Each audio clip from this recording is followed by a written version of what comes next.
PV. Anwar വീണ്ടും hero ആയി. യഥാർത്ഥത്തിൽ ചേലക്കരയിലെ പരാജയത്തിൽ അദ്ദേഹം സീറോ ആവേണ്ടതാണ് ഒരർത്ഥത്തിൽ. പക്ഷേ പി.വി. അൻവറിനെ പിണറായി വിജയന്റെ സർക്കാർ വീണ്ടും ഹീറോ ആക്കിയിരിക്കുന്നു. വളരെ ഗൗരവതരമായ ഒരു വിഷയമാണ് അൻവർ തന്റെ പ്രചരണായുധമായി ഉയർത്തിയത്. കേരളത്തെ ഗൗരവതരമായി ബാധിക്കുന്ന വന്യമൃഗങ്ങളും മനുഷ്യനും തമ്മിലുള്ള സംഘർഷം എന്ന വിഷയം, പ്രത്യേകിച്ചും മലയോര മേഖലകളിൽ വലിയ തോതിലുള്ള പ്രതിഫലനം ഉണ്ടാക്കുന്ന ഒരു വിഷയമാണ്. വലിയ പ്രത്യാഘാതങ്ങളാണ് അവിടെ ഉണ്ടായിട്ടുള്ളത് ഇപ്പോൾ.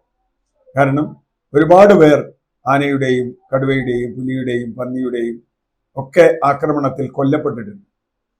എല്ലാ വന്യമൃഗങ്ങളും നാട്ടിലേക്ക് ഇറങ്ങുന്നു എന്നൊരു തോന്നൽ ഉണ്ടായിട്ടുണ്ട്.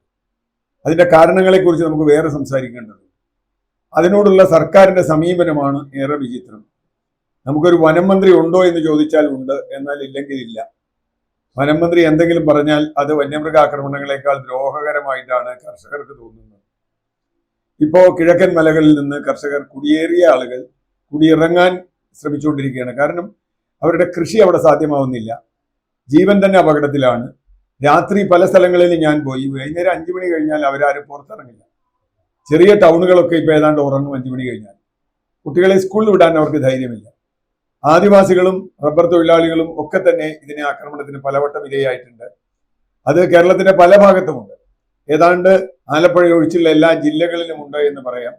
പ്രത്യേകിച്ചും നമുക്കറിയാം, ചാലക്കുടി, അതിരപ്പള്ളി, വാഴച്ചാൽ പ്രദേശം മുതൽ തൃശ്ശൂർ ജില്ലയിൽ തന്നെ വെള്ളിക്കുളങ്ങര, അവിടെ നിന്ന് വടക്കോട്ട് പോയി തുടങ്ങിയാൽ മലമ്പുഴയിൽ, പാലക്കാട് ജില്ലയിൽ മലമ്പുഴയിൽ, മലപ്പുറം ജില്ലയുടെ പല ഭാഗത്ത്, നിലമ്പൂർ കിഴക്ക് ഭാഗത്ത്, വയനാട്ടിൽ, കണ്ണൂർ ജില്ലയുടെ പല ഭാഗങ്ങളിലൊക്കെ ഇത് നിരന്തരമായി കാണുകയാണ്. ഇടുക്കി ഇപ്പുറത്ത് വന്നു കഴിഞ്ഞാൽ ഇടുക്കി ജില്ല, എറണാകുളം ജില്ല ഒക്കെ ഇതിനെ ബാധിച്ചിട്ടുള്ള സ്ഥലങ്ങളാണ്. അൻവർ എടുത്ത വിഷയം അതുകൊണ്ട് തന്നെ ജനങ്ങൾക്ക് ഇഷ്ടപ്പെട്ട ഒരു വിഷയമാണ്, ജനങ്ങളെ ബാധിക്കുന്ന ഒരു വിഷയമാണ്. അത് അൻവറിന്റെ സെലക്ഷൻ വളരെ ഗംഭീരമാണ്. മാത്രമല്ല, ഒരു മലയോര മണ്ഡലത്തിൽ പ്രവർത്തിക്കുന്ന ആൾ എന്നുള്ള നിലയ്ക്ക് അത് ഈ ഗവൺമെന്റിന്റെ എല്ലാ കുഴപ്പങ്ങളെയും തുറന്നു കാണിക്കാൻ പറ്റിയ ഒന്നാണ്. കഴിവുകേടുള്ള ഒരു ഗവൺമെന്റാണ്. കാരണം വനം വകുപ്പ് വേണ്ടത്ര കാര്യങ്ങൾ ചെയ്യുന്നില്ല.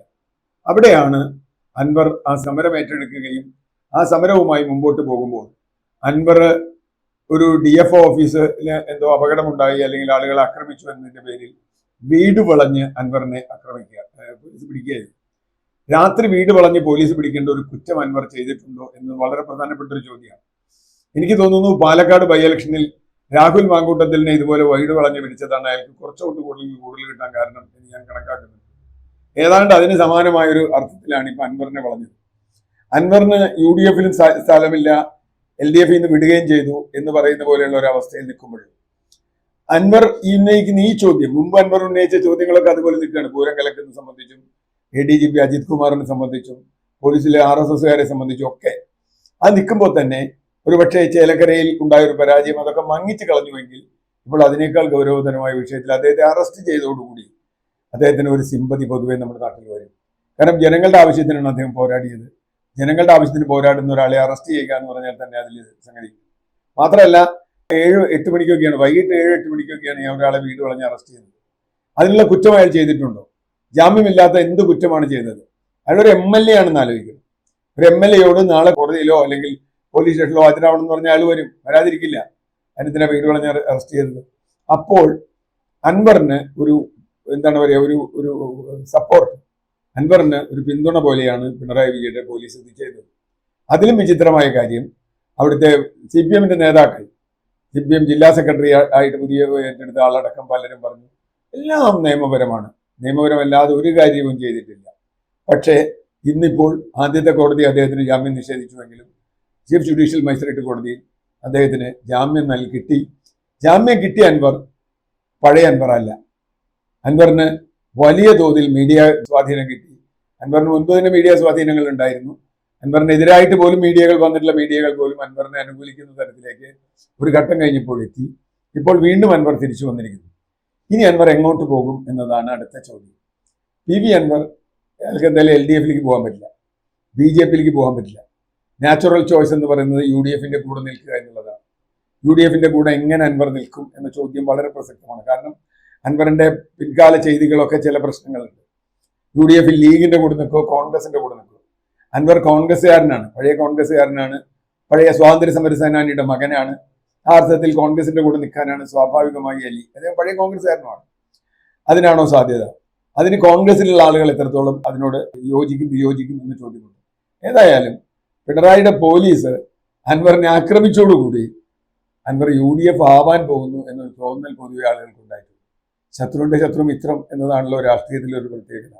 ആ അർത്ഥത്തിൽ മാത്രമല്ല, UDF നേതാക്കൾ ഏതാണ്ട് എല്ലാവരും തന്നെ, സുധാകരനായാലും മുസ്ലിം ലീഗ് ആയാലും ഉറപ്പിച്ചു പറഞ്ഞു, ഇത് അനീതിയാണ്, അക്രമമാണ്, നിയമലംഘനമാണ് പോലീസ് നടത്തിയത്.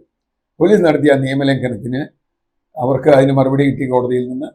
ഇനി അൻവർ കോൺഗ്രസിലേക്കോ അല്ലെങ്കിൽ UDFിലേക്കോ പോവാം. മറ്റൊരു സാധ്യത ഞാൻ കാണുന്നത് അൻവർ നിലമ്പൂരിൽ സ്വതന്ത്രനായി മത്സരിക്കുകയും UDF അൻവറിനെ പിന്താങ്ങുകയും ചെയ്യുക എന്നുള്ളതാണ്.